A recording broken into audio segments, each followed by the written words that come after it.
এবার আপনারা আমাকে বলুন, এটা যদি ইম্পার্শিয়াল প্রোগ্রাম হতো আমি নিশ্চয়ই যেতাম, কিন্তু আমি বিজেপির প্রোগ্রামে কি করে যাব? আমি তো একটা পার্টি।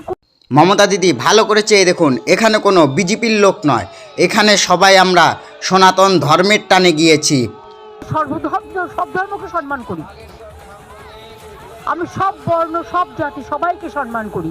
আপনি সব ধর্মকে সম্মান করতে গিয়ে শুধু হিন্দু ধর্মকেই তুচ্ছ করে দিয়েছেন। সেখানে আমি যাবো কি করে বলুন তো? যারা বলছে আমরা নেতাজিকে ঘৃণা করি, গান্ধীজিকে মানি না, আমি সেখানে যেতে পারবো না। আমার বাবা মা এই শিক্ষা আমায় দেয়নি, আমার বাংলার মাটি এই শিক্ষা দেয়নি, আমাদের টিচার্সরা এই শিক্ষা দেয়নি। বাংলাকে যারা অপমান আর অসম্মান করে, যারা বাংলা বিরোধী, তাদের সাথে আমি নেই। আমাদের সনাতন ধর্ম এমনই একটা ধর্ম, কাউকে অপমান করে নয়, সবাই একসাথে এক হয়ে হাতে হাত রেখে চলতে শেখায় সনাতন। এটাই আমাদের সনাতন।